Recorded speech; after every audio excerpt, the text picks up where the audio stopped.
I first met Lindsay Anderson in December 1967. I was rehearsing at the Royal Court Theatre a William Shakespeare play called Twelfth Night. It was modern dress version of it, very hip, was the 60s. Designed by Mr. Fish. Well, you can imagine what it was like.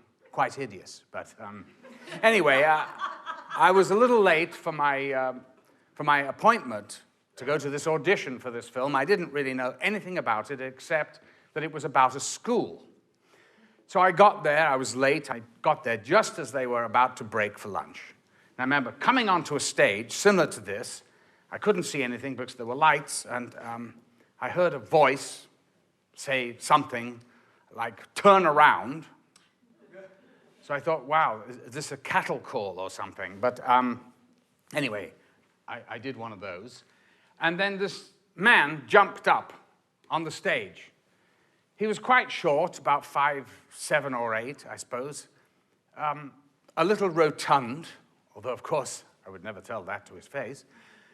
He had very piercing, intelligent, and piercing eyes, quite amazing eyes, with a glint of sort of humor in them, too, and rather a sardonic mouth. He said, "I'm Lindsay Anderson. Who are you?" And I said, "Well, I'm Malcolm McDowell." "What are you doing?"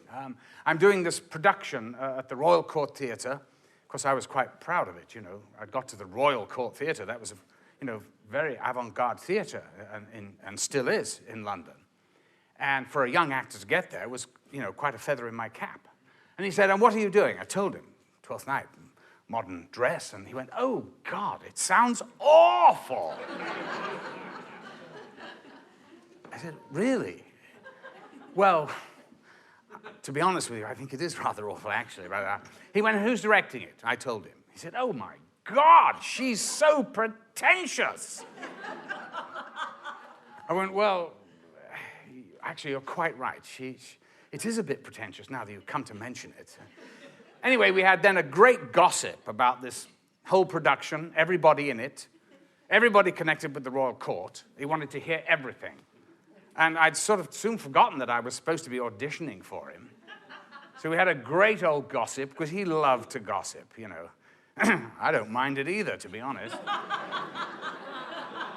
You do realize, Malcolm, of course, that I am a director of the Royal Court. I said, no, Mr. Anderson, I didn't realize that. I suppose that's probably going to be the end of this role then, is it, for me? And he said, "Not necessarily." So that was it. I went off back to the theatre, back to this very pretentious production. And of course, it opened to glowing notices. It was jammed every night. And then I heard from my agent that indeed I'd impressed and that I wasn't to take another job until I told them about it. So it meant that I'd sort of come up the ladder a bit and I was being considered for the part. Very exciting. I mean, it could have been a Hammer horror film. I'd have been thrilled. But in the meantime, I've learnt about who this man, Lindsay Anderson, is. And I realize that I'm going to hopefully be working with one of the greats. Anyway, so I go back into the dressing room that we're in. There's 8 or 10 of us or something. And they go, "How did it go?" Oh, it went great. I'm close to it. I think I'm close to it. Anyway, every day this went on, I heard nothing for 2 weeks. So in the end, I just said, "No, I didn't get it." I got a call back. I was asked to go back, so I did. I went in there, and there was this girl. She was rather gorgeous. Dark hair, dark black eyes. Absolutely gorgeous. I had to do this scene with her, but unfortunately, I didn't have a script. Now, I hadn't been given a script, or there was some confusion about it, and they asked me then quickly to read it so I could do it with her. Well, I was far too nervous. I was reading stuff, but of course it was just sort of washing right over me. I couldn't actually take anything in.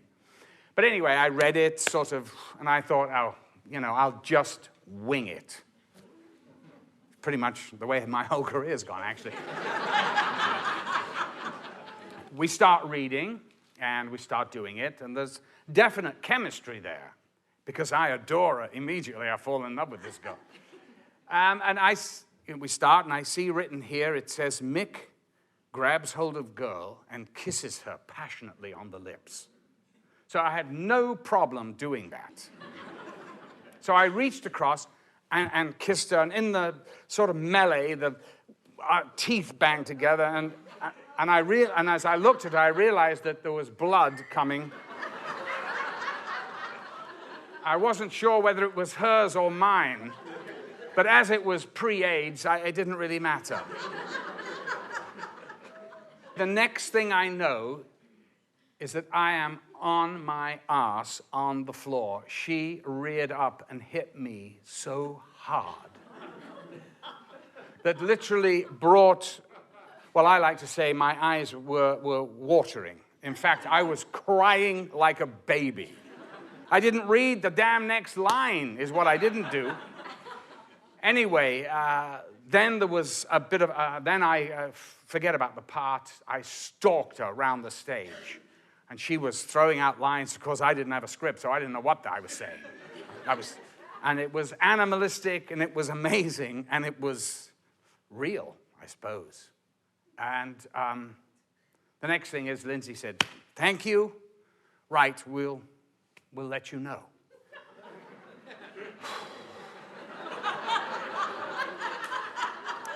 So the writer, a wonderful fella called David Sherwin, who was about my age, I'm talking, I was 24, I think, and I looked like I was 16 or something. He said to me, if you had to choose some music, what would it be? And I thought, my God, this is sounding very good. Anyway, I go back to the theater. I'm doing my performance. As the curtain comes down, the stage manager's there and says, Malcolm, there's a phone call for you. Take it in my office. So hello? Yes, me. Yes, it's Malcolm. Hello, this is Miriam Brickman. Now, Miriam Brickman was the best casting director and the most famous one in London. I said, yes, Miriam. She said, congratulations. You are going to star in the next Lindsay Anderson film. I can tell you now, I have never in my professional career ever been happier than at that moment. When I got Clockwork Orange and all the rest, it paled compared to the first one. It's a magical moment. Anyway, I was so excited, and I rushed back to the dressing room to tell everyone, no one there, they'd all gone. Rushed to the pub, no one there. I ordered a bottle of champagne anyway. Thought maybe they'll be late, they'll come in.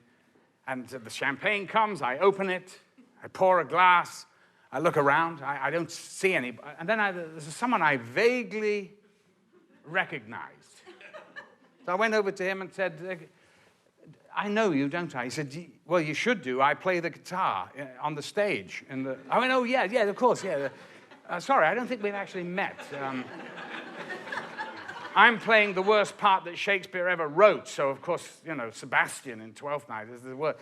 And he said, well, I'm playing the guitar, so at least you've got one up on me. I said, well, here, glass of champagne. We are toasting my success of being, in this film with Lindsay Anderson. Now, the next morning, I had to go and meet Lindsay. I had to go round to his flat, 57 Greencroft Gardens. It was very mid-European. There was lots of strange East European restaurants, which, of course, Lindsay loved. And the first thing I see, I ring the bell. There's no answer. So I walk through the little front garden, and I stand at the end by the gate, looking down the street, and I see this man, who I recognize as Lindsay, in an anorak, holding 2 tins of kerosene for his to light his fire in the. So, of course, I rush down, I help him with the stuff, we fill his fires and stuff, and then he says, well, I said, anything you can tell me? And he goes, not really. He said, my first image, really, Malcolm, for you is you riding on a motorcycle with the girl like this on the back. And that was my first image of the film that I was about to do with him, which, of course, became a huge success and started my career. So I'd like to read you now a piece that David Sherwin, our writer, wrote in his diary about that very same scene. He calls it the best audition in the world. That's what I call it too. The scene, a revolving slapstick stage in Jimmy Edwards' comedy playhouse plus props. This audition is make or break. No room for error. A script can be rewritten, a shot repeated 100 times, but the wrong actor and the film will die. Our struggle for perfection will be down the drain. The revolving stage is still. Lindsay chats, relaxing the hopefuls. They are to play the most demanding scene in the film, the scene in which Mick makes love to the greasy spoon cafe waitress. The first girl is late. The second girl is called. She steps forward from the wings, small, dark-haired, a touch of the gypsy.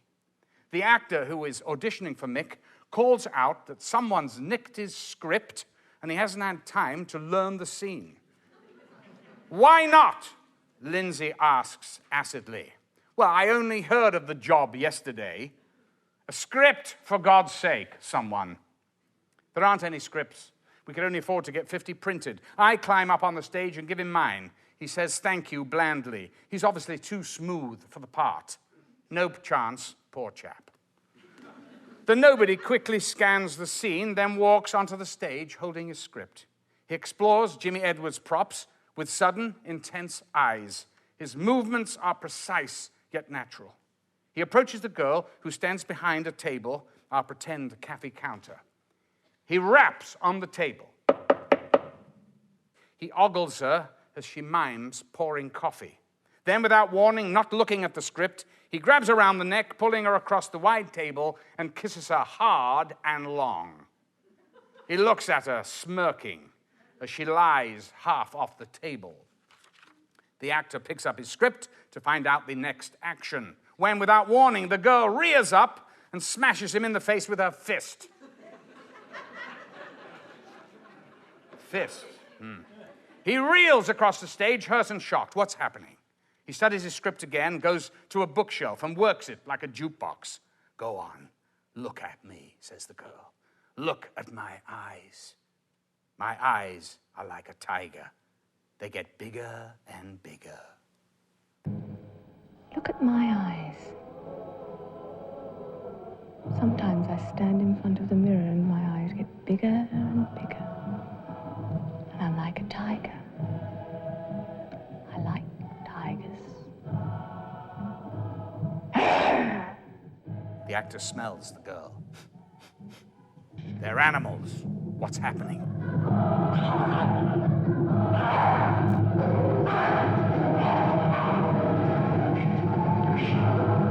Bites, blows, bodies thumping on the board, struggling on the floor. He tries to turn the next page to see what's coming next. The girl tears into him, tugging out his hair, ripping the script in two. Maddened, he retaliates, wrestling, breaking the girl's bra under her sweater.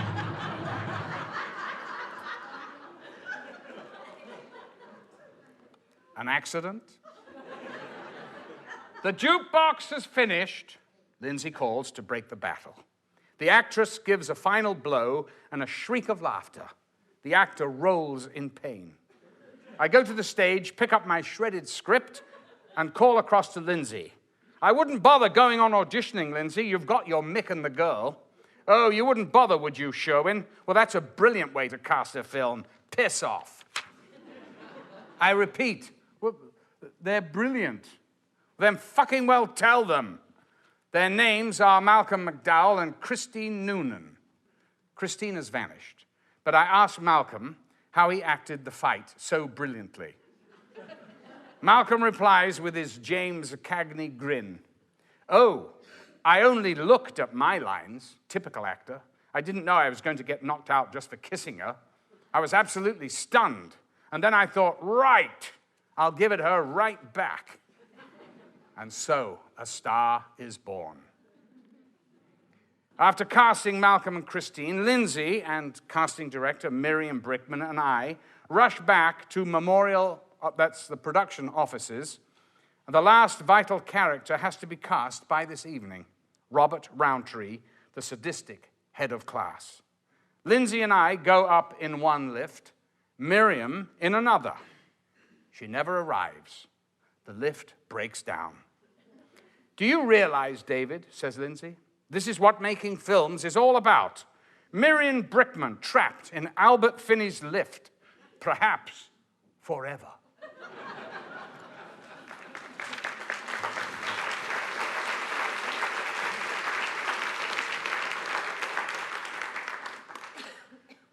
Actually, Albert Finney is very important to my life and career because even though I really don't know him that well, I remember seeing Albert Finney when I'm from Liverpool and he's from Salford, which is very close in England, in the north of England.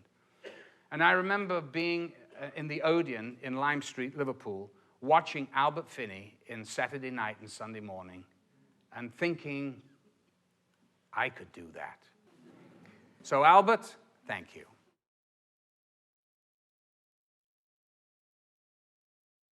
When we actually came to shoot this scene of the greasy spoon cafe waitress, we actually shot it off a road called the A3 or something, and it was a real greasy spoon. And, you know, it's a truck driver's stop. And I fell in love with Christine Noonan, there's no question about that. I would ask her, you know, I had to come for a coffee. She'd look at me, she had a sort of Cockney twang. No, I wouldn't. No, you don't interest me at all. So, well, how about a little dinner, you know? Are you joking? No, not at all. I said, look, you know, this uniform is, I'm not a schoolboy. I'm an actor. This is a uniform, for God's sake. Costume. This is costume. I came in jeans and a sweater.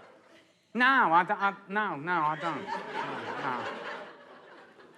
So we're doing this bit where we're doing all this animal stuff, and I sidle over to Lindsay, and I said, wouldn't it be kind of fantastic if, you know, you cut, we're on the floor rolling around, and we're naked?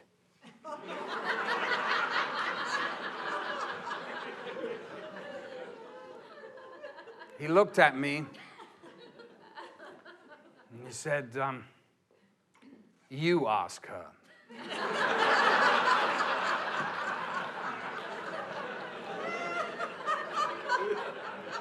Christine, Lindsay wants to know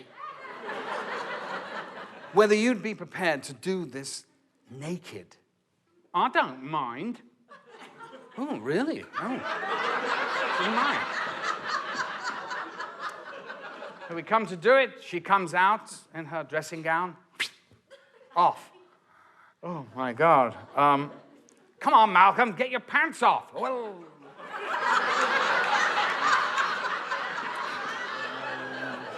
It's difficult for a man.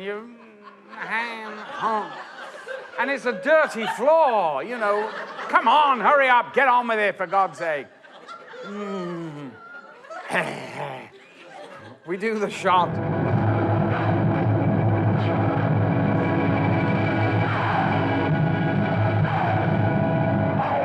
Oh my God, I'm telling you now, it was a waste of time, the ploy, because I didn't see a thing. I was so terrified.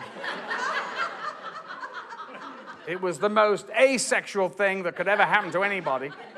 I stood up at the end, and I see on these trucks parked outside, lined up with truck drivers going, ah.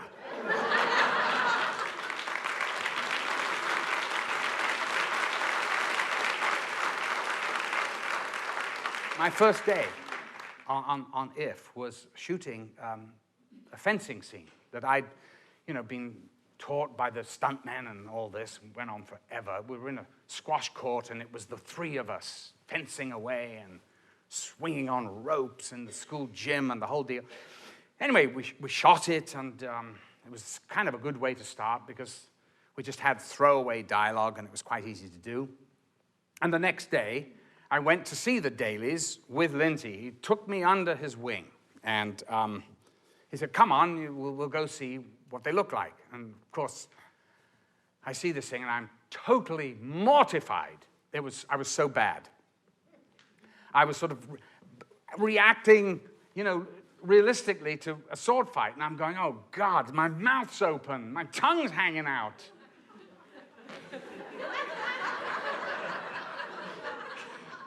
Oh, God, Lindsay, I've got to reach. He said, now, look, that's a good lesson for you.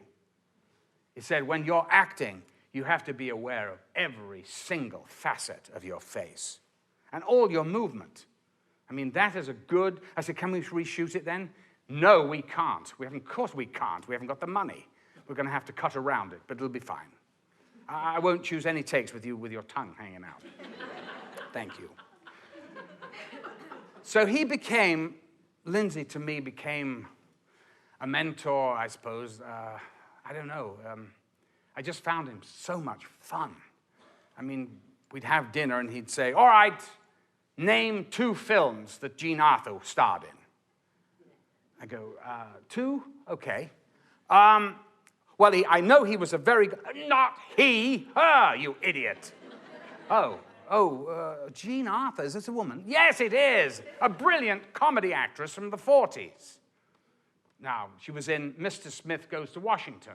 Mr. Deeds Goes to Town. Now, that's 2. And then he'd take me to the National Film Theatre to see these movies. And he introduced me to John Ford. And what an education I had from this man. I mean, he said, look, if you're going to work in movies, you better know something about them. Now, he loved particularly American film. And I mean American film of the 40s, the 30s, 40s, and the 50s, the John Ford era. He loved John Ford. In fact, Lindsay wrote a book about him, and it's called About John Ford, and I think it is one of the best books from one director about another.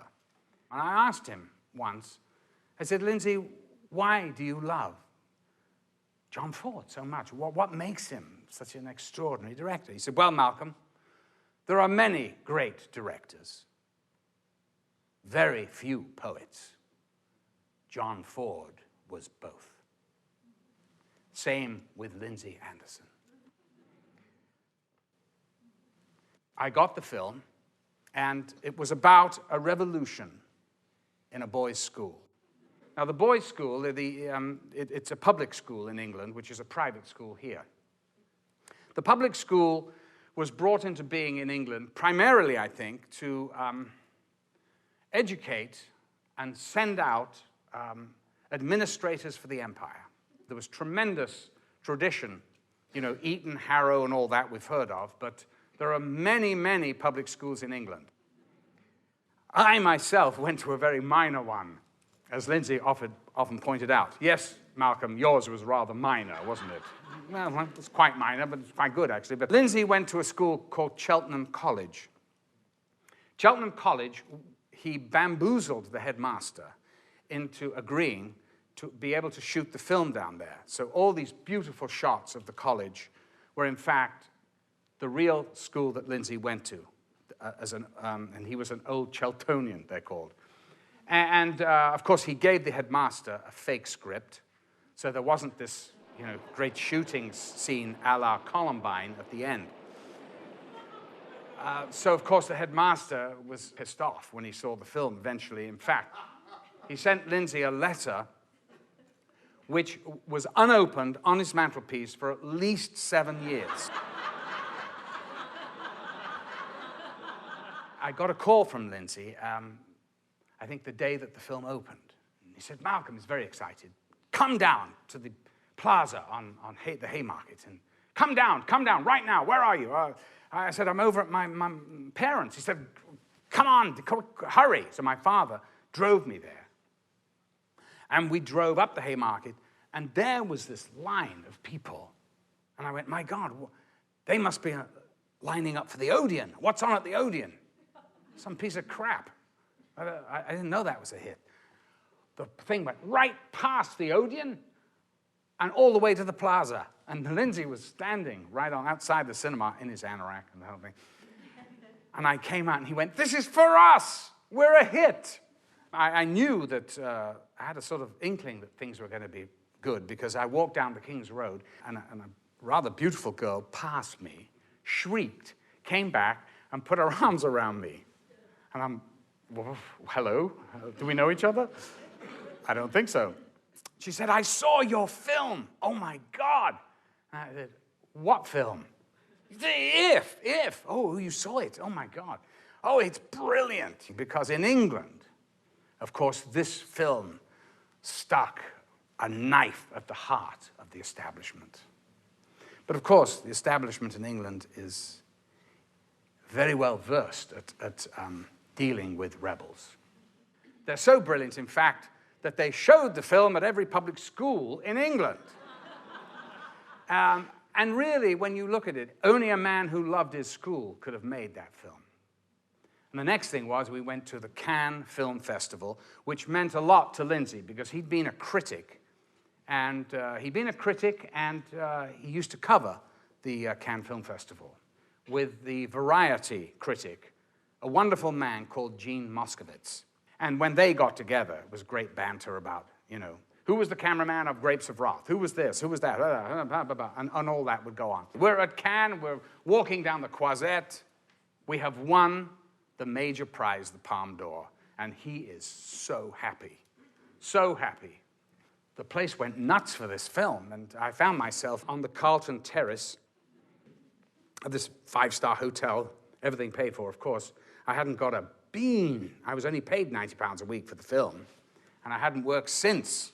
In fact, Lindsay had to loan me a few pounds to sort of tide me over, and in fact, he allowed me to paint his kitchen and bathroom. He gave me £20 for the pleasure. I'm at the Carlton, and I'm sitting there with these English stiff upper lips. And I noticed another table where they seem to be having a bit of fun. So I smooch over there, and I introduced myself to Dennis Hopper, Jack Nicholson, Peter Fonda, who didn't know who the hell they were. And I said, what is that you're smoking? Oh, really? Oh, that's rather good. Yes, lovely. Wow.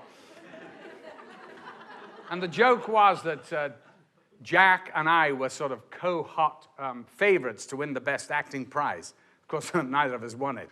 All I do know is that if it hadn't have been for this wonderful American director, Stanley Donen, we wouldn't have won the Grand Prix. Because, as Stanley told us later, all the jurors went out to Sam Spiegel's yacht that was parked in the harbor to have a show of hands and to cast their votes and everything. If came in third on the first ballot. And the other great film that year was Costa Gavras' film called Z, which was an incredible film, actually. Then there was a Swedish film that nobody's ever heard of, nor will they ever again. But the compromise vote went to If. And, of course, we didn't know that at the time, but Lindsay loved him from that day on. Loved everything Stanley Donen. Have you seen this, Malcolm? Directed by our friend Stanley Donen. Oh, Singing in the Rain, right? Absolutely brilliant. He's one of the greatest directors working in Hollywood. Oh, yes, he is. He certainly is. So we're walking down the Croisette, and I said to Lindsay, you know, Linz, you and I are a very good team. I said, really? Come on, let's face it. I mean, I had a nerve, really, the nerve of youth. He looked at me, yes, Malcolm. I said, look, come on. Let's do another film together. He stopped. His eyes rolled in his head. He said, look, Malcolm, if you want to do another film with me, then you'd better write it.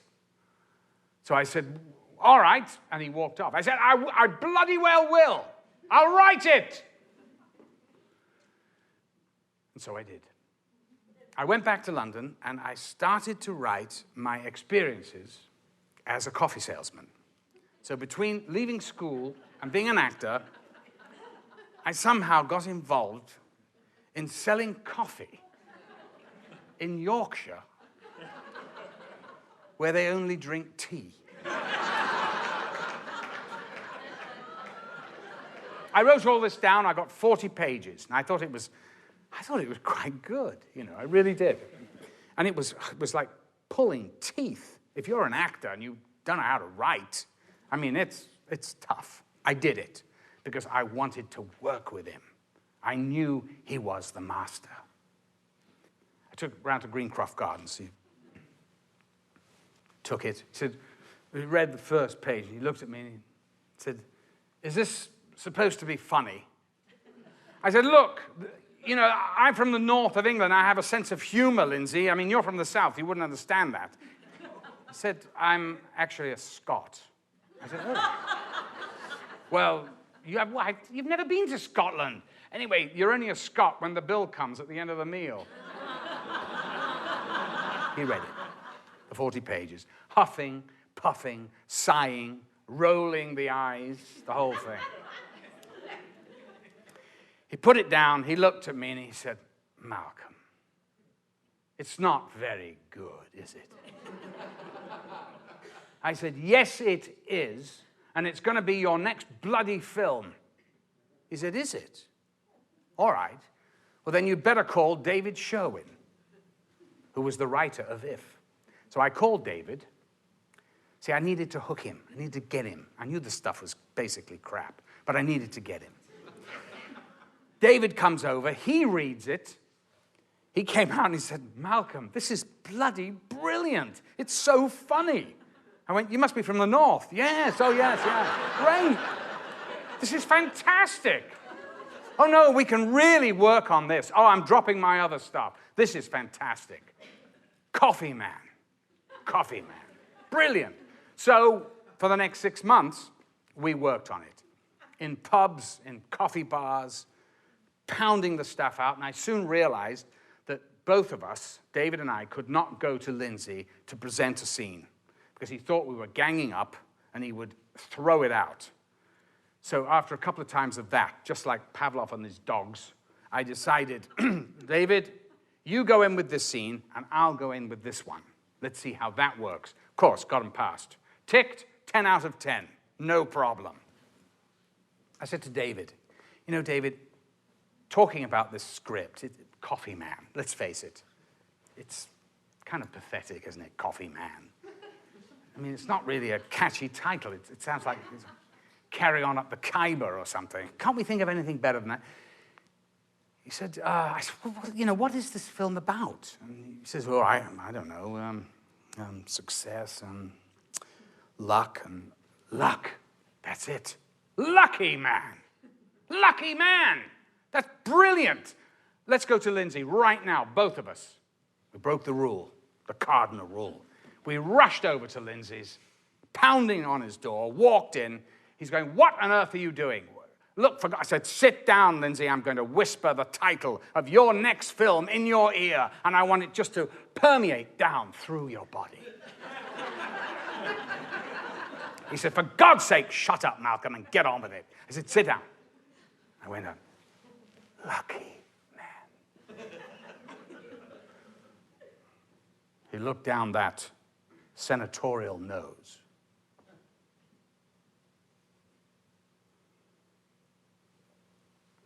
"Oh, lucky man." Yeah, brilliant. My God, he had to be the director to the end. We love him for it. He was right, because it made it epic. If you worked with Lindsay, there was a vocabulary that went with it. And it was something like mini. If it was mini, it was unimportant and basically rubbish. Probably realistic, not interesting, not layered. Epic was layered, important, poetic. So there we had it.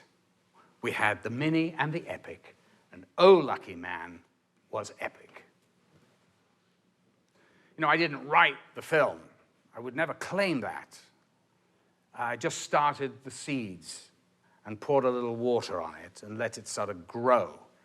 And of course, the hand of God was over everything, on everything that he did. It was always, he was a genuine auteur, but he wouldn't write it himself. It was interesting. He would always dictate and push in an area, but he didn't want to write it. And David Sherwin would come up with the most extraordinary lines, I think. For instance, in the film, Ralph Richardson says two, I think, memorable lines. "Try not to die like a dog." And the other one is, watch out for her treacle tart. There's many a fly got stuck in that. I had quite a good one myself. When I was working in this coffee company, which was called Chase and Sanborn, it was an American company. The catering manageress actually said to me, now look here, Malcolm, remember this, you'll be a failure in catering unless you know what to do with your leftovers. I remember saying to Lindsay, well, Lindsay, about the ending, you know, how the hell am I going to end this film? I've really no idea how I'm going to end it. Any ideas? He said, look, Malcolm, what happened to you? I said, what do you mean? Well, I became a movie star, I suppose. He said, that's how we end it. Now, Lindsay played the part of the director at the end of Oh Lucky Man. And this is a little piece from his diary about that, shooting that scene. Oh Lucky Man audition, Lindsay's diary. This is entry for 3 days. June 16th, 1972. Today we shoot the audition. I played my part for good or ill. We tried to shoot the smile. And not surprisingly, at the end of an exhausting day, we failed. The sequence may be regarded as the heart of the film. The dialogue with the director is not cynical, at least it isn't intended to be so. It is intended far more to challenge Mick, and therefore the audience, with the proposition that maturity and understanding is only to be achieved when we can look the facts of life directly in the face, not obscured by materialist or by sentimental illusion. A touch of Zen, you might say. June 17th. The whole end of the scene won't do. Malcolm should have worn makeup, should have played much more out of desperation in the gutter, didn't play the smile scene with enough despair. This had been Jocelyn's point, apparently, but Malcolm stopped her speaking to me, and she, I suppose, had this attitude of, well, whenever I say anything, you tell me I'm wrong. Of course, Jocelyn Herbert was Lindsay Anderson's muse. She was the designer of all his films and the most remarkable woman I think I've ever met. And Jocelyn really was the one that he went to sound off on, and they had the most alarming rows. He'd always say things like, oh, Jocelyn, you're just a monument to good taste, and say it with such a snarl. And what's wrong with a bit of good taste anyway? Oh, God, it's awful. He used to love that word, awful. He goes on. I seem okay. Good? I don't know. I think so. But I fear the sequence insufficiently poetic. I should have checked the setups, framing too high for my taste. The final smile remains an unsolved problem. How am I going to shoot this final sequence? That's good. I'm wearing too much makeup, and he's good. June 18th. The call had to be switched from 10 a.m. to 9 a.m., and when Malcolm walked on the floor, I sensed something wrong.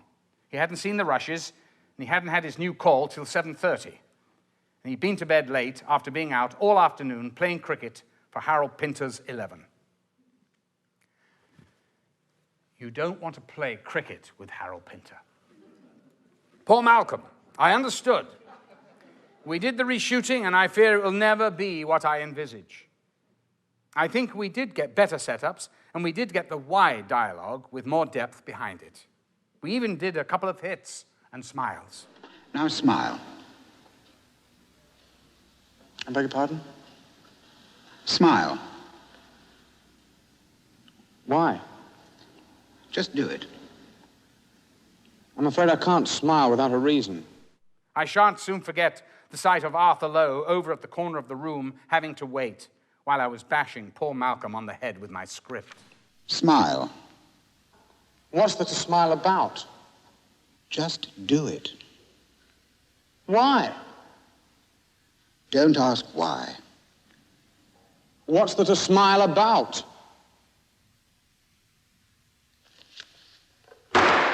At least it illuminated how the smile has to be achieved. Ridiculous, in fact, and terribly shallow of me to have thought it adequate just for poor Malk to explode into enlightenment. But we'll have to go back to this, however difficult Mirek, that's our cameraman, says it is to match. Maybe a hypnotist. Malcolm is very game. Well, he hit me 35 times with that script. And we used the third take.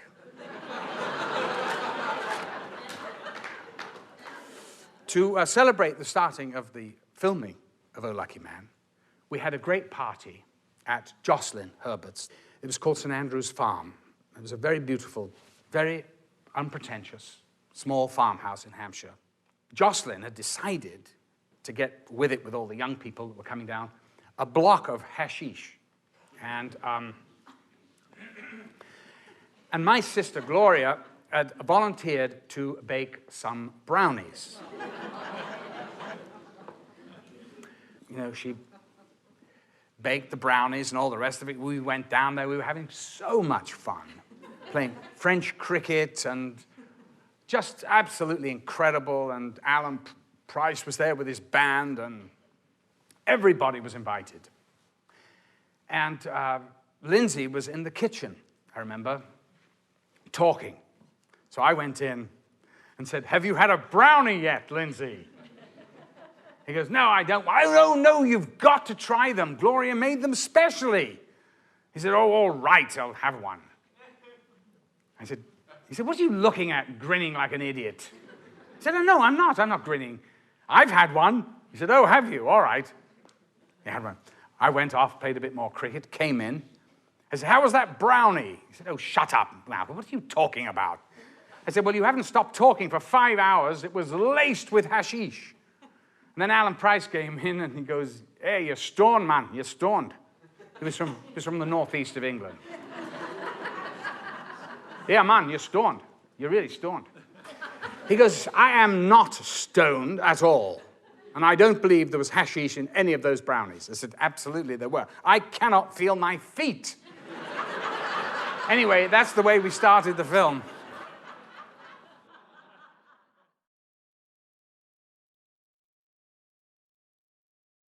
There was a group of us around Lindsay. We used to call ourselves the old crowd. One of my favorites was this wonderful actress called Rachel Roberts. She was very delightful and adorable, and I loved her dearly. And unfortunately, she was what they call, I suppose today, bipolar. She had tried many times to commit suicide, and eventually, of course, she succeeded, sadly. Lindsay tried so hard with Rachel. He just adored her, and he even had her over to clean his flat, to give her something to do, physical work. And she came over. She was a movie star. She had the dark glasses and a fur coat, and she was doing a bit of that. God, Rachel, she was just a beautiful person. This is a piece that Lindsay wrote about her when her then husband, Alan Doby, who was an actor, was acting in my production of Sergeant Musgrave's Dance at the Royal Court. In the program notes about the cast, I'd written that Alan was married to the actress Rachel Roberts. Rachel was outside the theatre before the first preview. Leafing through the program, she shrieked delightedly when she saw her name. "The actress, Rachel Roberts! The actress!" I recognized and immediately warmed to her joyous mixture of send-up, self-send-up, and huge, astonished pleasure. That was Rachel, ardent and outrageous, in the days before awards and fame and recognition by taxi drivers. She was simpler then and happier. That was before my friend Carol Rice, with such brilliant perception, cast her as the thwarted Brenda in Saturday Night and Sunday Morning. Rachel showed in that how she could respond when her material and her direction were first class. She was a terrific actress. She would dare anything. Her emotional power could be frightening, self-lacerating. At first, I doubted that she was right for bitter, walled-up Mrs. Hammond in This Sporting Life. But it was exactly the pressure of violent temperament under implacable control that created that unforgettable performance. Rachel, of course, was not English. She was a Celt, totally Welsh. And of all the Celts, it is the Welsh who find it most difficult to deal with the cool of the Anglo-Saxons, their unquestioning assumption of superiority, their distaste for temperament. The English theatre could not accommodate Rachel, nor could the English cinema. She scared them. And then she had to fall for Rex Harrison, who brought with him all that establishment charm and class, all that champagne and caviar and shirts from Jermyn Street. Everything that wasn't Rachel, for which she obstinately insisted on aspiring. When she was young, she wanted to look like Hedy Lamarr. She had such distinction in the little black dress I would try to make her wear, but she never lost her yearning for fishnet tights. We tried to stop her, Rachel, but we couldn't. She would sometimes say, I wish you'd known me earlier. I was good fun then, not all messed up the way I am now. She was messed up. And none of us, friends and hangers-on and foolish doctors alike, could pull her out of it. And yet, what laughs we had. She was one of life's incandescents, irreplaceable.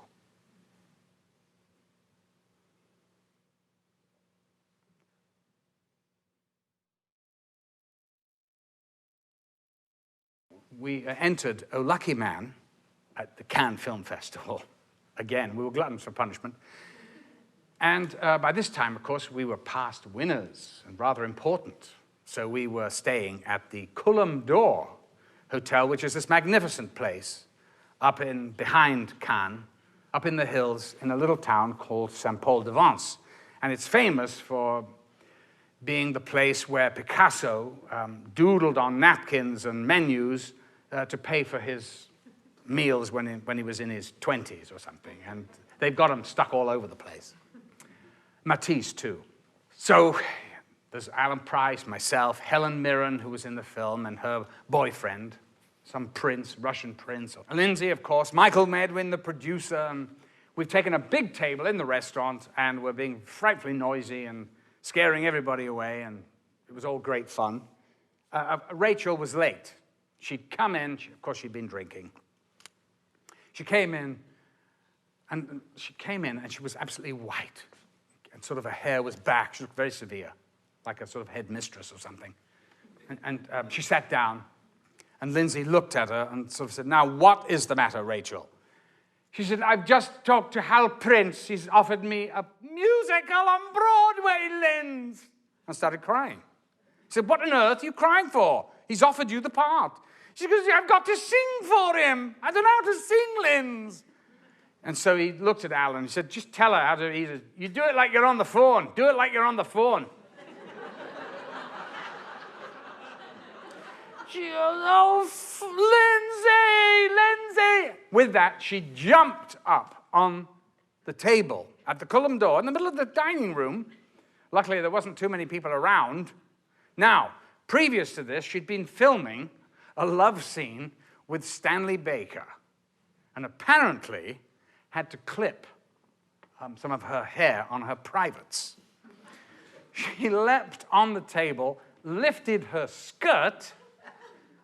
She, of course, was not wearing underwear, and said, this is what I did for fucking Stanley Baker! We all looked and I went, my God. Lindsay said, for God's sake, Rachel, pull yourself together. You look like a bald porcupine.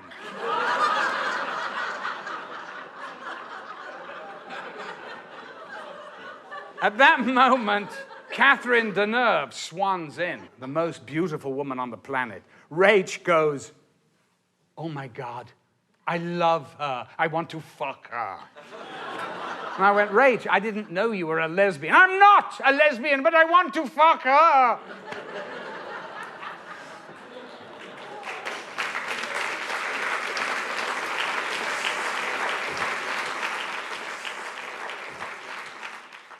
When we first showed Oh Lucky Man to the brass at Warner Brothers, the film was rather long, they'd seen it, and we all rushed out to the men's room. We were standing in a line. I'm standing there, John Calley stands next to me, and he goes, Malcolm, I gotta tell you. He goes, that film is a masterpiece. It's better than Clockwork. I went, wow, oh my God. Wait till I tell Lindsay this. He goes, it's one of the greatest films that we've ever done at Warner Brothers. I'll tell you that right now. Right, boom. Off we go to Cannes. We think we've got the backing of Warner Brothers, which we had, but the film was rather long, to be honest. It was 2 hours and 40 minutes or 50 minutes or something. But as Lindsay said, I mean, do you tell Goya how big his canvas can be? I was told by Ted Ashley, the head of the company, that unless you got Lindsay to cut that film, we're not going to release it in the States. Oh. I said, I'll tell him, Ted. We'll cut it. So I come out of the Carlton Hotel, the same wretched hotel, cross the Croisette, look down on the beach, and there is the great man surrounded by 30 or 40 journalists who are eating out of his hand. I look down and think, oh my God, in a few minutes' time, you're not going to be quite so composed when I tell you the film is doomed. So anyway, I grab hold of him. He said, no, he started to sort of belittle me in front of all his, I said, Lindsay, I need to talk to you. He said, they're not going to release the film. He just stalked off and walked down the beach. Didn't even look. Off, gone. He came back. I sat there, had a drink or something, came back, and he said, Malcolm, you tell Ted Ashley, if he wants to cut the film, then go ahead, he can cut it. I'd like to see what he does with it. I went, wow, that's quite a good ploy. So I go to see Ted Ashley. I said, Ted, Lindsay says, okay, if you want to cut the film, then you cut it. He said, really? He said that? I said, that's what he said. You cut it. In the meantime, we'll look for cuts. So we go back to England, and we had a screening just for Lindsay, myself, Michael Medwin, the producer, and Alan Price, the musician. So we're sitting there, and just by chance, the projectionist dropped reel 9. He went from 8 to 10. I leaped up and went, brilliant cut! Great, Linz! He went, don't be such a fucking idiot. That's not a cut. That idiot, stop the thing. He's looking for the, stop it, stop, all right. So it grinds so high. No, that was brilliant. I didn't even know. I mean, it's only 10 minutes, but it's enough. Let's do it. And Alan Price says, I don't know. He goes, but I'm losing a song, man. I'm losing a song. I went, losing a song? I'm losing 5 scenes. Rachel's losing her suicide. But come on, let's get the film shown. So he begrudgingly dropped reel 9. And here's a postscript to that, is that I was in Hollywood, oh God, a few years later in 1979, doing a film with Mary Steenburgen. We were doing, time after time, a wonderful film. I got this call from Lindsay. Now, Lindsay never called long distance, ever. So I knew that it was an emergency of some kind. And the emergency was, I had to go and look at reel 9 that he'd talked to showing and putting back into the film. The problem was that they'd lost the negative, so they had to do a dupe negative, and if you see it, it sort of looks a little grainy. But he goes, I love that about it, and he goes, art, sometimes it's really a very happy accident.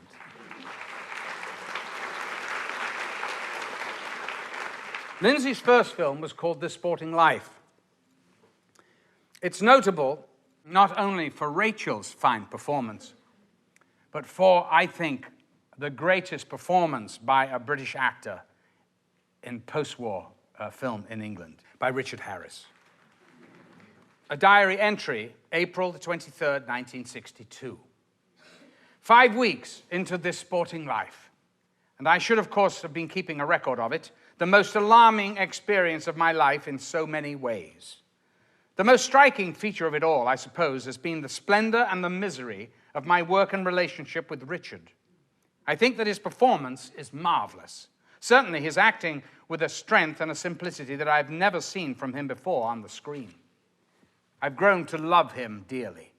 Too dearly, of course, with the result that I lack absolutely the detachment that would allow me to weather the storms of his temperament without suffering. These have been fierce and shattering. First, in Wakefield, the night he insisted on getting drunk with Colin Blakely, and the awful finale when he went mad after the Wigan match and announced that he would not come back to London with us. Then the first terrible day of rehearsals with Rachel, which I suppose was his last resistance against playing the part without the protection of his mannerisms.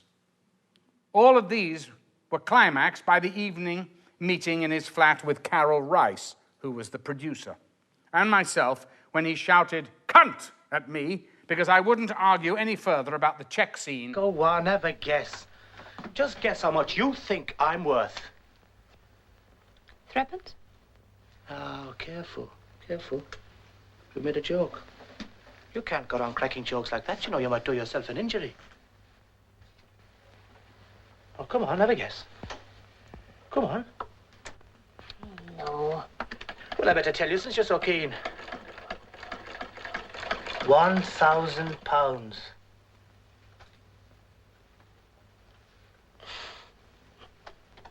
Oh. You're a great ape. You don't believe me? Look, I've got the check here in my pocket. £1,000 in letters and in numbers. Signed, sealed and delivered, Frank Mation. They drove me home in their car. A bloody Bentley. It's very good.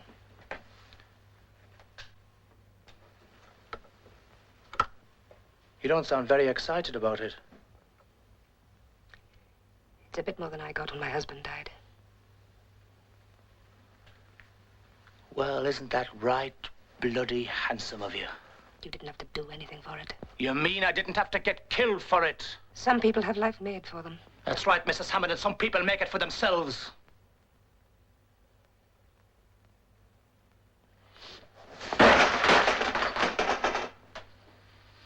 It's about time you took that ton of rock off your shoulders. And don't wake me in the morning, I might be dead. And then my special birthday present, his refusal to shoot the close shot with the fur coat because he'd been accused of holding us up by being late. This is a personality too big for me to cope with. Emotionally, his warmth and willfulness can sabotage me in a moment. And of course, instinctively, he knows this and exploits it. I ought to be calm and detached with him. Instead, I'm impulsive, affectionate, infinitely susceptible. We embrace and fight like lovers. But in Richard, I sense the ruthlessness that would drop me or destroy me without compunction if I seemed to fail him. The familiar combination, I suppose, of pride and insecurity, of sensibility and egoism, the inescapable egoism of a star. How can I be expected to resist? Whether he is embracing me physically like some big warm dog or ordering me to heel, I am at his service completely, which of course means that I am unable at times to serve him as I really should, conniving at his self-indulgence where I should be calmly, coolly resisting it. I'll say this, and in a year we shall see if I am too skeptical.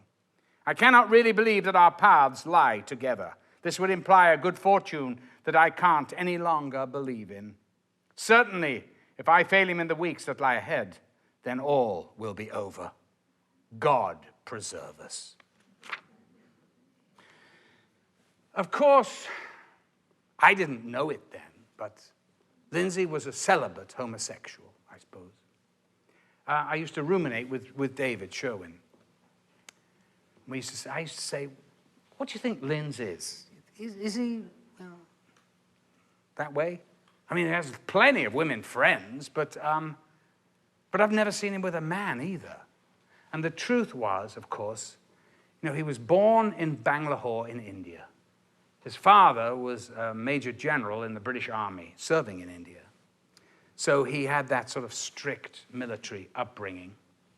He was a sensitive child. Thought of him coming out as a homosexual was just absolutely a non-starter. So Lindsay fell in love with the people that were not attainable. He fell in love with the people that played the leads in his movies and his plays. And, I didn't know this. I hadn't got a clue, really, because it wasn't a physical thing. But of course, if I really look back, all these spats we had were like a damn marriage. I was like, my God. I mean, it used to drive me nuts. And I suppose this whole thing with Richard is the same thing. That he loved Richard, but of course, Richard certainly, I think, really used this fact. But I know that Richard loved him a lot. Even though he couldn't work with him and all the rest of it, there was no suggestion of that. Because at Lindsay's memorial, Richard showed up. He wasn't supposed to be there. He flew in from South Africa, and I saw him. I said, my God, you've got to come and say something. He went, Malcolm, it's all been said. I just wanted to be here for him.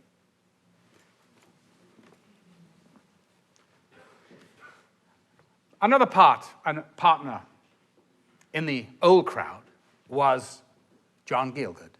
He was the greatest actor that I admired him so much. Of course, everyone admired Olivier, of course, and I did too. I remember going to see Olivier in all these great productions at the Vic. And in fact, when we were shooting I went to see Larry Olivier doing Day's Journey into Night. And in the middle of something, it was a long, talky scene. Of course, they all are, aren't they, in that play? But he suddenly, I'll tell you what he did. He suddenly, apropos of nothing, just went like this. The audience went nuts. I don't know why. It's just that physical thing. And so I thought, my God, what a brilliant thing to do. What are we shooting? Yeah, tomorrow. I could do a little something to zip that scene up.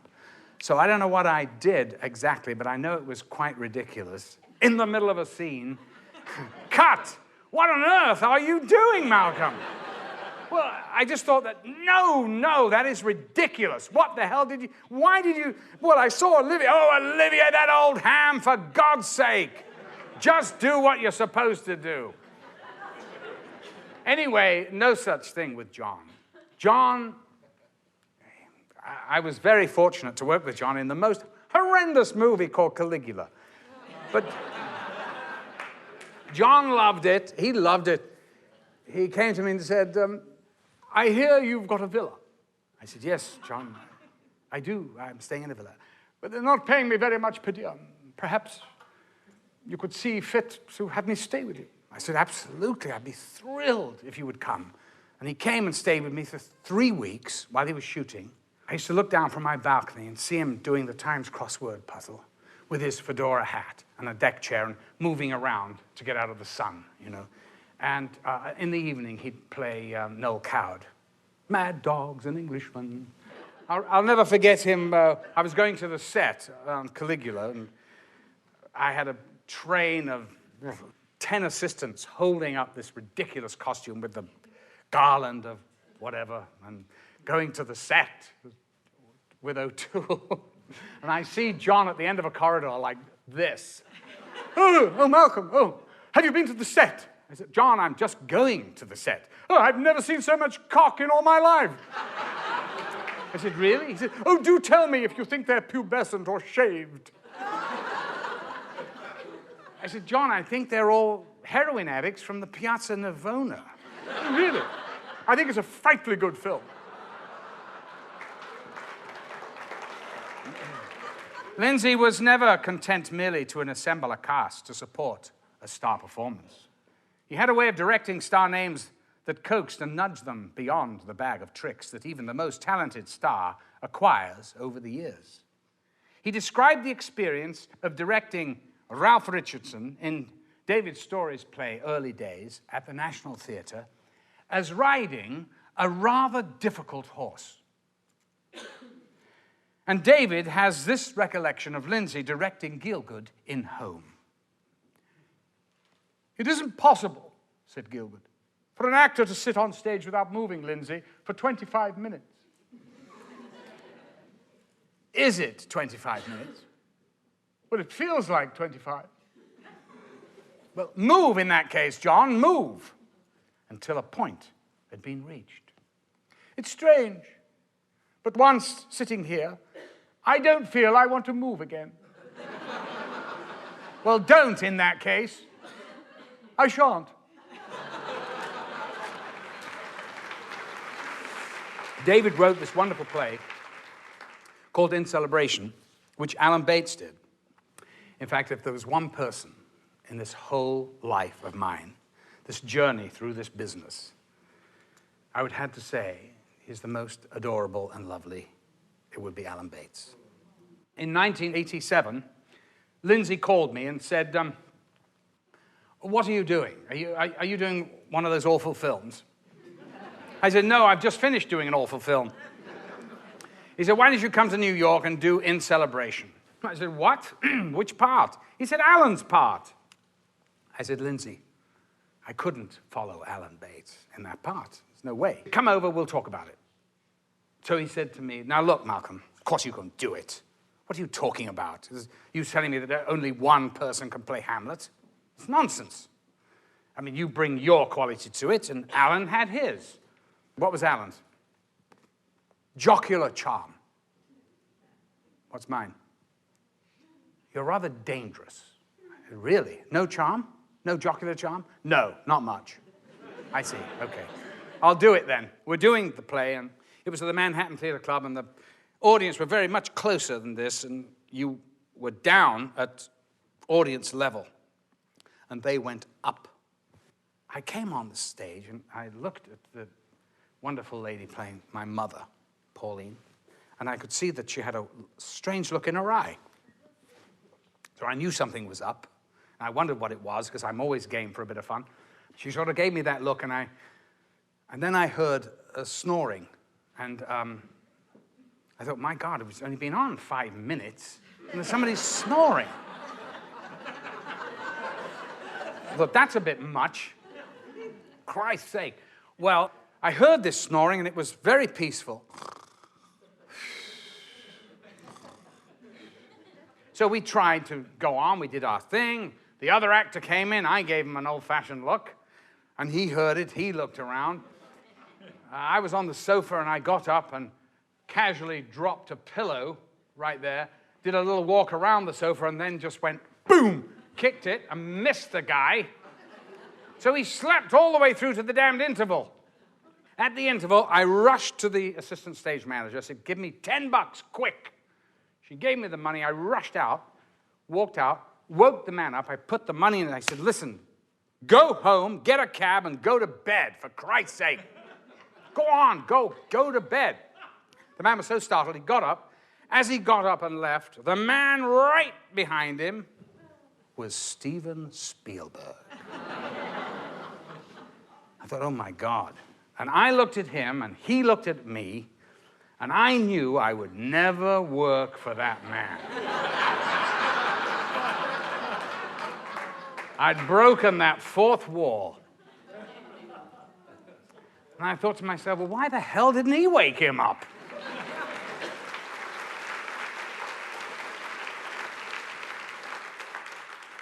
Now we come to bourgeois. When David Showen once asked Lindsay to define epic, Lindsay said, the epic is concerned with narrative structure, not decoration. Decoration is bourgeois. There was a very famous luncheon at Clive Donner's with his wife, Jocelyn Rickards. Clive Donner, who was a very good director, he directed me in a couple of things, but he's known for stuff like What's New, Pussycat, and those kind of films. He was married to a wonderful lady called Jocelyn Rickards, who was a costume designer of many, many great films. I worked with John Schlesinger a lot, did Sunday Bloody Sunday. In fact, she was an extraordinary woman. I used to love talking to her and stuff. She slept with just about every writer in London. John Osborne. Oh, yes, darling, I slept with him. Oh, really? Graham Greene? Lovely. Every single good writer, she seemed to have bagged the lot. So here was this luncheon that was really, I think, in honor of not only Lindsay, but of my then wife, Mary Steenburgen, and myself, because we just opened in a production of Holiday at the Old Vic, which Lindsay had directed. Now, at the luncheon were a wonderful choreographer called Eleanor Fazan, who we fondly called Fizz. She was one of the great choreographers, and she goes back to the early 60s. So Fizz is one of the most wonderful people in the London theatre scene and film scene that everybody knows, and we all love her. But then you had Mike Kaplan, who was the producer of Wales of August. So Mike was there because Wales of August had also been invited to Cannes. Lindsay just loved going back to Cannes. It's a real masochist for that. John Schlesinger and casting director Noel Davis. John Schlesinger is a very famous director. He directed Midnight Cowboy and, amongst other things, Sunday Bloody Sunday, An Englishman Abroad. He was a wonderful director. Of course, he was also at Oxford with Lindsay. And there was always a little bit of niggle going on there because Lindsay thought that John's films were sort of sellouts to Hollywood and wanted nothing to do with them. Of course, he would love to have had one Hollywood hit. And the same for John, who thought Lindsay was just that art director, you know, and could only do art films, which was pretty much true, actually. And Alan Bates, the star of this story. Lindsay was late for some reason, I don't know what it was, and the champagne was flowing. Oh my God. Now, I had stopped drinking 5 years earlier or something, so I think I was about the only one who wasn't ripped. I don't think Mary was drunk either because she had a performance that night, so she was being rather careful. The food didn't come for hours. Lindsay arrived, and then he got sloshed, and anyway, we finally got to the table, and the dialogue was poisonous. There were barbs flying. I mean, it was unbelievable. John Schlesinger wasn't saying very much. Lindsay, of course, was doing most of the barb stuff. And he turned his attention, for some extraordinary reason, on Alan Bates, the nicest man in the world. First off, he said, Alan, why do you always wear those stupid scarves?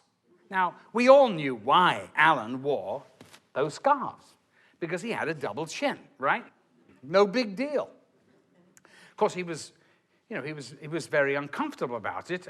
And if you see him in any picture, anything, it's always got one of those on. And I used to tease him about it. He'd go, you know, darling, I don't know. I mean, can you see it? I mean, is it there? I said, why don't you shade it? No, I think I can get it done. You know, nip and tuck.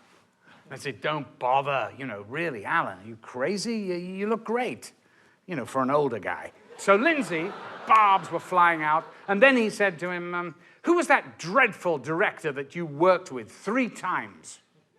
To Alan. And he goes, what do you mean? Who was it? A dreadful director, that bourgeois director. Alan Bridges, my God. Alan, so middle of the road. How could you, I mean, at this point, Mary turned to Clive Donner and said, do all English artists speak to each other this way? And then Lindsay started this game, and the game was, who would you rather have come through the door? Glenda Jackson or Joan Plowright? These two great ladies, their ears must have been burning. Anyway, Fizz, who'd said nothing all night, when Joan Plowright's name said, oh, she's so bourgeois, which Alan erupted, bourgeois, you bastards! You bastards! I'm leaving. You're all bourgeois. God, I'm so sick of you all. I am getting out of here. I am leaving. And he left.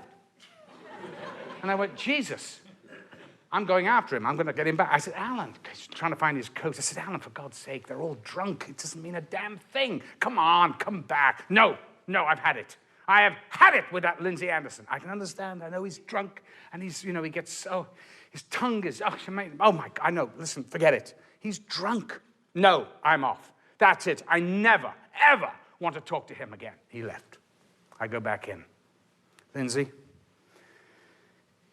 you better apologize to Alan. He's really upset. Pass the wine.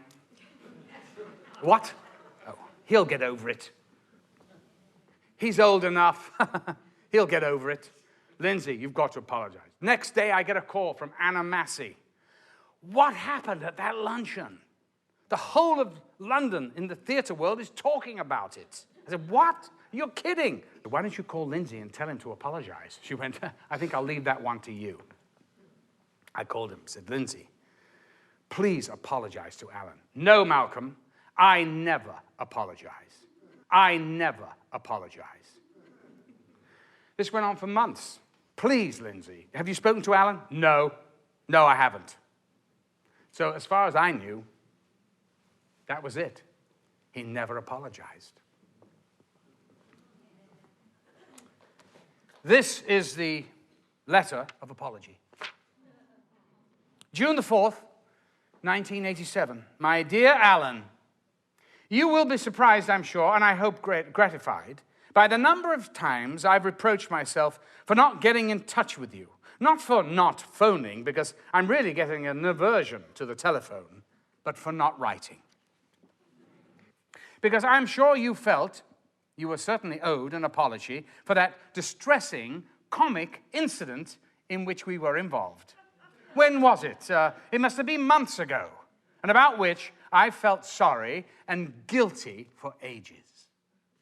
That sounds like a very sweet apology. I think in the first place, I must plead the excuse, though not the justification, of drunkenness. Clive and Jocelyn really did lace us with champagne, which reminds me, I've not written to thank them for their hospitality. Which inevitably led to impossible high spirits and runaway tongues. And of course, I was not at all expecting such a high-powered gathering, particularly the presence of John Schlesinger and Noel Davis, which inevitably created, to someone of my prickly and defensive sensibility, something of an insider-outsider atmosphere.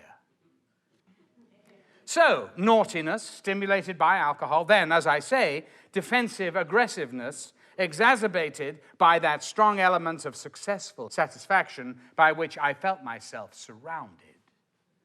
Of course, you will feel it unjust that you should have been identified with any such element. And of course, you weren't really, except by the accident of your friendly, professional relationship with Alan Bridges. It's only another aspect of the comedy that I should be scornfully outraged by Bridges congratulating me at the first night of holiday on a first-class professional job. And that I should have it in for the aforesaid Bridges for having been awarded the Cannes Grand Prix, well, half of it, for a film I despised, The Hireling, in a year when we, and I'm including Malcolm in this, had unsuccessfully offered Oh Lucky Man. It is comic, too, I suppose, that Bridges' tasteful, passionless respectability, I'm talking subjectively, should somehow come briefly to symbolize the kind of art that could only arouse my contempt. The word bourgeois can always be relied on to inflame any discussion. I'm not sure, I didn't clearly hear how poor dear Fizz used it. Now she's getting blamed. I'm sure, inaccurately, she would have done much better to have kept out of by now the lacerating crossfire. Jocelyn, I seem to remember, was going great guns. John Schlesinger was wisely keeping very quiet. Anyway, Fizz interjected something which I'm sure was very silly. And you put an end to the nonsense by your abrupt and undesirable and probably wise departure. I'm sure that we, the smart, destructively tongued, malicious party, seemed to be in the ascendant, the party of the stronger. The only thing I would like you to understand is that what you were experiencing, certainly as far as my malicious tongue was concerned, was the defensive anger of dissidents in a complacently conforming world. Impotent dissidents because the conformists have won. Alan Bridges, to take the example of the moment, is never going to find himself ruled out of employment for non-conforming tastes or opinions, for being difficult or offensive for being anything other than a first-class professional. 30 years ago, we could imagine ourselves actually changing things, winning the battle, or at least achieving the security of a sizable, mutually supportive minority. But the establishment won by the good old English ploy of assimilating rather than attacking its attackers. It's not particularly nice to feel oneself perpetually forced into scorn, disapproval, outrage, rejection, both rejecting and rejected. I won't go on, and honestly, I'm not meaning to self-justify. So long as you understand all that happened at that fascinating lunch party was that you fell victim to the drunken vulnerability of one or two outsiders, momentarily, but only momentarily, in the ascendant. They behaved badly, they regret it, and I'm sure you forgive them. Cannes was horrible. Princess Diana, next to whom I had to sit, spent 3/5 of the Wales of August fiddling with an earring in her lap. Alan, I hope the play is going excellently and that you are getting as much enjoyment from it as you are giving, which I know will be a great deal. I do hope and I confidently expect you'll triumph at the Haymarket. Good luck always, Lindsay. An amazing footnote to that letter is that actually that Princess Diana did go to the premiere in Cannes. And she did sit there, as Lindsay said, fiddling with an earring. NBC did a film about Princess Diana and the whole thing about a year ago. And apparently, on the way in the car to the premiere, Prince Charles told Diana that Barry Manakee, her former lover, had been killed that day in a motorcycle accident. And I know that Lindsay said to Diana, "Have you ever thought of becoming an actress?" And she said, "I am an actress."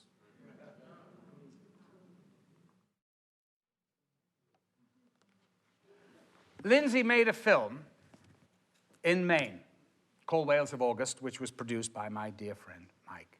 And in fact, Mary was in the film. She played the young Lillian Gish. It starred Betty Davis, Lillian. And the amazing thing was that John Ford actually was from Maine. His name was Sean Feeney. And Lindsay went to some descendants of the Feeneys. They had a market called Feeney's Market, and he bought a baseball cap with Feeney's Market on it, and he wore it throughout the whole of the filming. This was one of the favorite pieces that he wrote. Betty arrived first. We were an hour and a half out of Portland, Maine, by the ferries which made the trip around the islands, or 40 minutes by water taxi, whose passengers were limited to 4 or 5. But the vessel which brought Betty Davis over from the mainland, I'd never seen before. It looked very large, almost threatening. Wide, white, high in the water, like a miniature ocean liner. They had forgotten the tides. The water was low, and Betty's vessel was too large, too high in the water to berth comfortably at the jetty. The gangway would not reach the landing. The tiny, potent figure in a smart black dress, the tiny hat perched on an exuberant hairdo, stood waiting impatiently on the deck.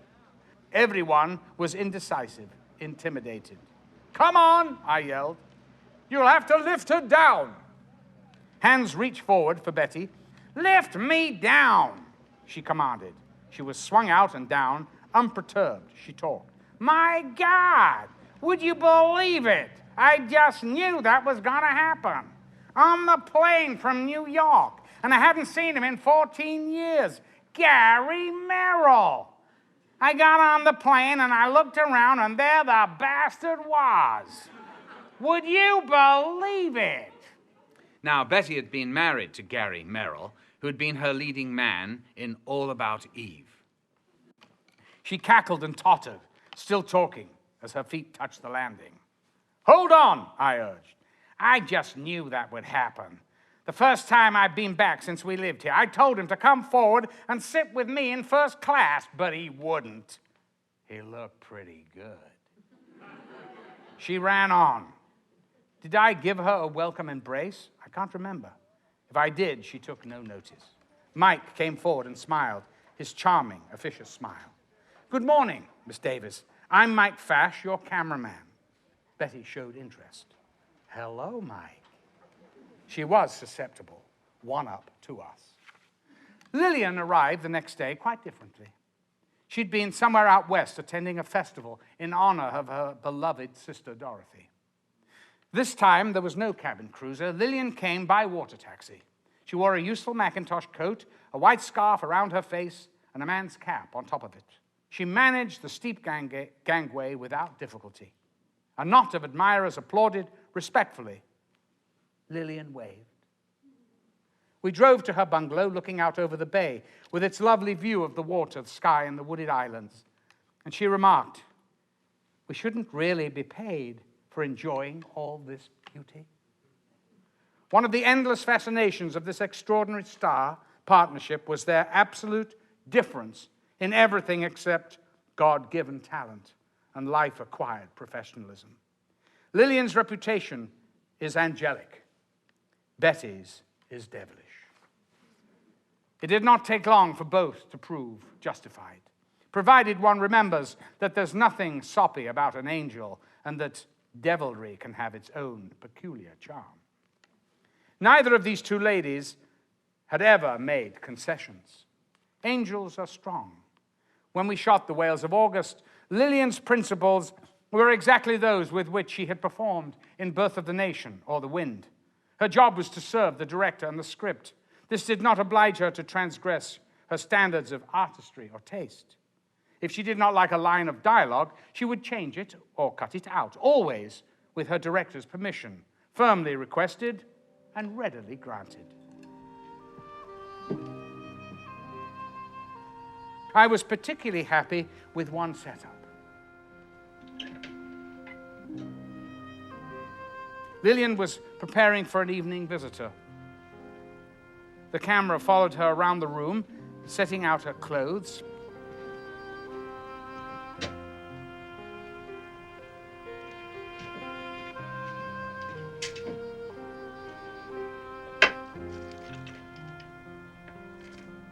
Finding an old telegram of wartime loss.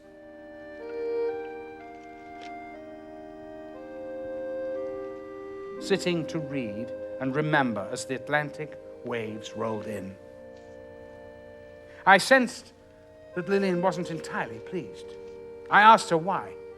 She pointed out that she ended the shot in profile.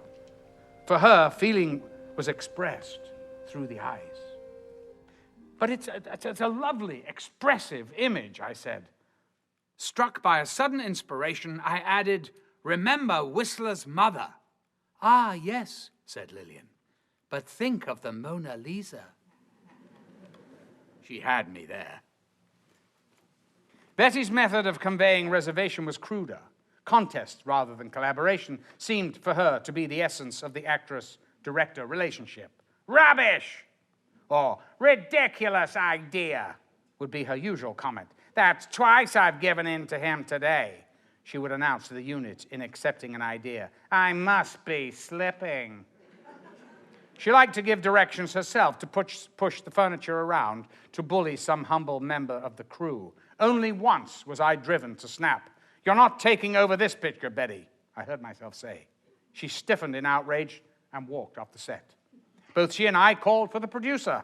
It was quite exciting, just like old Hollywood. Betty had defeated a hysterectomy, a stroke, and a vengeful daughter. But she had no relish for the freedom of location shooting. We should be doing this in a studio, she would grumble, remembering the days of old acquaintance, The Letter, and now Voyager. Lillian had no such nostalgic thoughts. After all, she had lain for hours on a real ice floe, not in the studio tank, while Griffiths shot her drifting towards the falls, her hand and long hair trailing in the icy water. Shrewd as well as innocent, Lillian likes to repeat her mother's advice as to how most sensibly get through life. You can be rude to people, she would say, but you'll find things a great deal easier if you treat people well, with kindness and courtesy. And that's how Lillian does it. Betty's mother, on the other hand, surely gave her daughter no such counsel. Betty's impulse is to treat the world with hostility. She can be fearfully rude, often cruelly so. The sad thing is that this can make a splendid spectacle. Journalists love it, calling it feisty. Chat show hosts, they grow fat on it. In the Wales of August, they had the Doozer and the Bernhardt of the movies side by side, no holds barred. Ah, did you once see Shelley Plain? Here they are. You can forget the rest.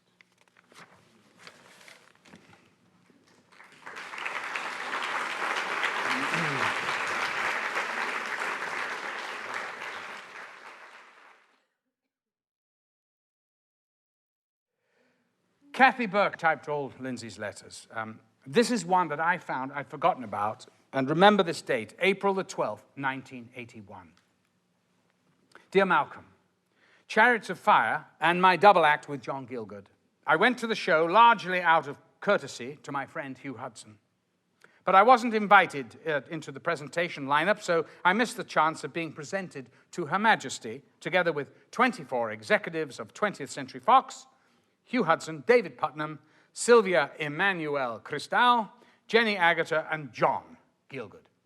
It really was an incredibly and embarrassing suburban affair. I've no idea what I'm like in the picture. When my first sequence arrived, I closed my eyes. Later, I peeked through half-closed lids. All I can say is I didn't seem to be much worse than Gielgud. I suppose they thought it a happy idea to confront the Queen Mother the moment the lights went down with images of her dead husband and assorted dead film stars, a morbid kind of jollity which only the English could have thought appropriate. Things are really crowding now. Britannia Hospital is set to start shooting at the beginning of August. The script has, I think, a splendid conception, some excellent invention, a few holes, and dialogue that could be improved. Recognize the pattern. Listen, Malcolm, you must let me know if there really is a possibility you'll be able to play in it. It's not a great central role, but it has some good, outrageous stuff, and you do end up as a transplant monster, clamping your teeth into Graham Crowden's hand and having your head pulled off in the ensuing melee.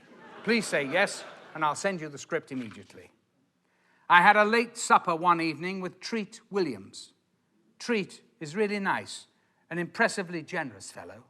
We went for a trip in his plane around nighttime Manhattan. An incredible, somehow touching sight. I wonder why.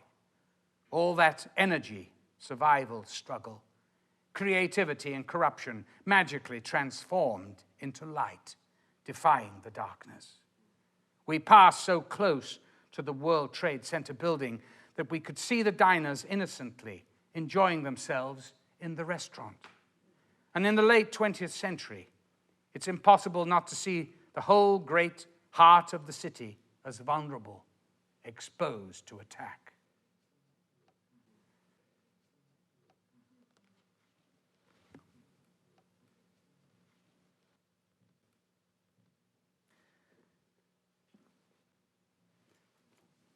In the summer of 1973, I was in Los Angeles for a few days in the middle of a publicity tour for Oh Lucky Man. The Warner Brothers publicity department asked me if there was anything I particularly wanted to do in Hollywood. When I said I would like to call on John Ford, I sensed a certain unease. I knew Ford wasn't well. I knew he had moved out to Palm Desert, but I wanted to call him. His telephone number was produced. To my surprise, it was the correct one. My friend, Marion Billings, who was shepherding me on my tour, put the call through from my room at the Beverly Hills Hotel. We both felt rather strange about it. I remember how she went pale and tottered slightly when she found out she was talking to John Ford. I took the phone. His voice was vigorous and welcoming, as though we'd met a month or two ago. "Hello, Lindsay. "What are you doing in L.A.?" I explained. I said I'd like to come and see him if it was at all possible. "Yeah, come on out. Be good to see you." I told him I was only in town over the weekend. "Well, I've got my lawyer coming out tomorrow. I've got some business to talk over with him. Can you make it Sunday? Anytime. Come in the afternoon. You got the address?" It was difficult to believe he was dying of cancer. I drove out on Sunday afternoon in a large limousine provided by the studio. We stopped at a garage and asked the way to Old Prospector Trail. That was where Ford had come to make his last home. No sound, no breath of air broke the intense heat of the desert afternoon. Then there was a sound of an unlocking of the door, and it opened a little way, cautiously. I made out a middle-aged lady standing in some kind of shift or house dress, barefoot. I explained that I'd come to see Mr. Ford at his invitation. Barbara Ford, who had greeted me, introduced herself as Ford's daughter and asked me who I was. Her father had mentioned that a friend would be coming to see him, but had given her no details, and I realized that my name meant nothing to her. But she was very friendly. She padded back in her slippers and told me that her father was ready. "Could you tell me your name again?" "Daddy only said that he had an old friend from England coming," I told her. "Are you a filmmaker?" I said, "Sometimes." "Oh, Daddy didn't tell me anything about you, but he was determined to look smart." "It's the big one, you know," she said, and I knew she meant cancer. It's only a matter of time. He's had the last rites, and last week we thought he'd gone. He had a giant hemorrhage, and they rushed him into hospital in the middle of the night, but he fought his way out of it. He insisted on coming home. "What shall I call him?" I asked. I'd always found it impossible to address Ford as anything but Mr. Ford or Sir. Barbara seemed surprised. "Who, Daddy?" "Oh, call him Jack. That's what he likes to be called." We went down the passage and into a light, quite small room, mostly occupied by a bed. Ford lay there, propped up on pillows, smoking a cigar and drinking brandy. Revolver shots rang out from a portable TV set by his bed. Figures on the screen were chasing each other up and down a ship's gangway. "Hello, Lindsay," he said warmly. "Hello, Jack. It's good to see you." He looked gaunt and old. It was easy to see how disease had eaten into him. But the pugnacious, commanding spirit was still strong. It only took a moment to get used to his appearance, and then he looked much the same. It was easy to forget that he was fatally ill. I glanced at the TV screen. A bulky figure came clattering down a stairway, firing blanks at the deck above. "Is that Victor McLagan?" "No, Tommy Mitchell." Ford leaned across and switched off the set. "Some rubbish."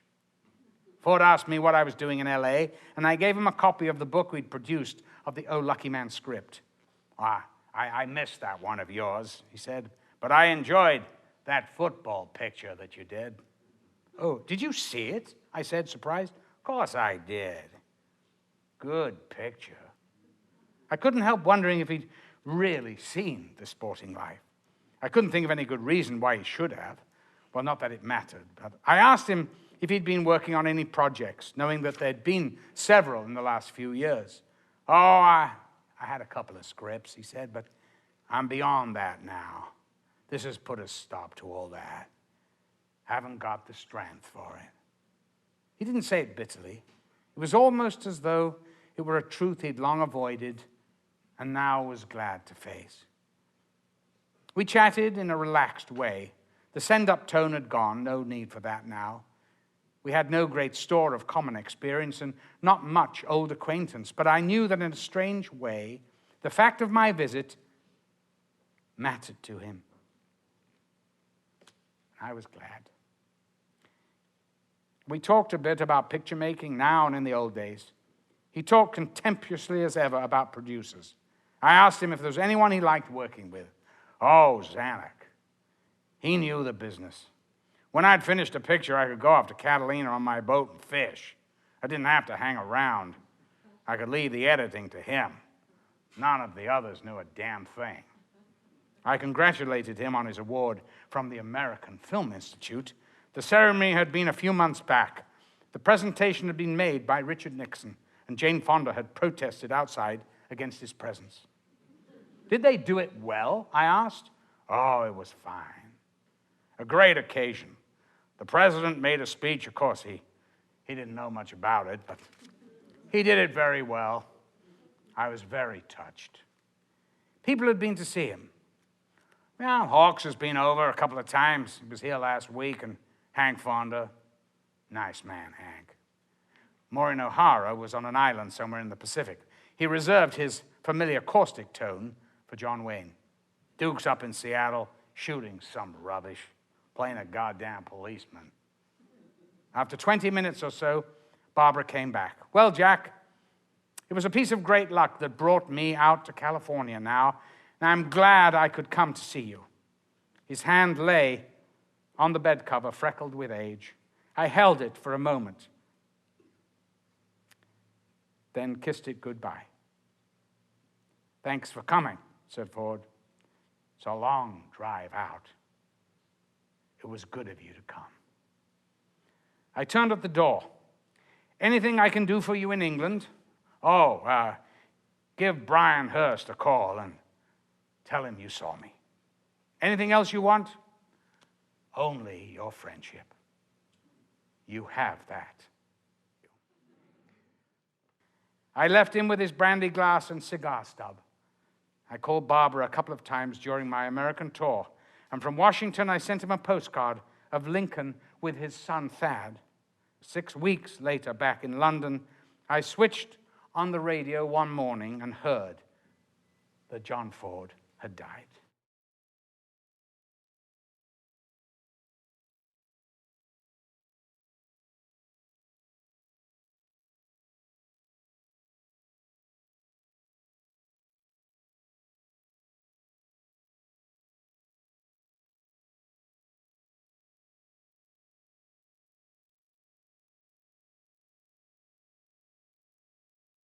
I was in my house in Italy when Mary called me and said, I'm sorry, Malk. I'm so sorry. And it's just one of those calls that one doesn't like to get. I said, what is it, what is it? She said, oh, haven't you heard? Lindsay's gone. So, of course, for me, it was such a great loss, for many of us. But I rushed he'd been at a friend's house in the Dordogne in France, to Lois Smith. Actually, it's sort of life is a circle, as they say. Lois Smith was a great friend of Lindsay who encouraged him and invited him, in fact, to make his very first film, a documentary about her then husband's engineering works. And he made 3 or 4 short documentaries for Lois. And he was at Lois's house in the Dordogne, swimming in a lake, very much like a Chekhov lake, with silver birch trees, no houses, nothing. They were just being mirrored in this beautiful lake. And apparently he was swimming in the lake. He got out. Lois got out. They went to change their clothes. Lindsay went up a bank. He had such a massive heart attack that threw him back 15 feet into the lake with his head submerged in the water. But the doctor said that he died before he hit the ground. So we went to that lake. I met Jocelyn Herbert there, and Jocelyn and I swam in the lake. And so that was the end of an era for me, to see this great man gone. But of course, he's not really gone, because the movies are there, and so are the memories. This is what David Story wrote.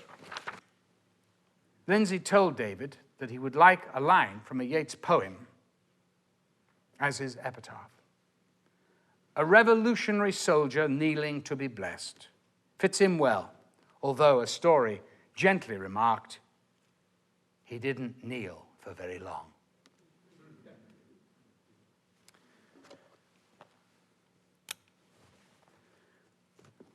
One of my favorite stories about Lindsay is an occasion of Ben Travis, who was a wonderful playwright in London, his 90th birthday. Lindsay was directing one of his plays, Bed Before Yesterday. He went with Ben to the Circle of Critics at the Ivy restaurant in London. Now, these are all the critics that, of course, he loathed and he'd fought with through the years. They were fating, both of them. And first off, they asked Ben Travis what he would like on his tombstone. He stood up and said, "And now the fun begins." Then they asked Lindsay for his epitaph. And he looked round the room at every one of them, slowly, down that Roman nose, looking like a Roman senator. And he said, "Surrounded by fucking idiots."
This valley, they say you are leaving. We will miss your bright eyes and sweet smile. For they say you are taking the sunshine that has brightened our pathways a while. You remember Henry Fonda singing that to Jane Darwell in The Grapes of Wrath?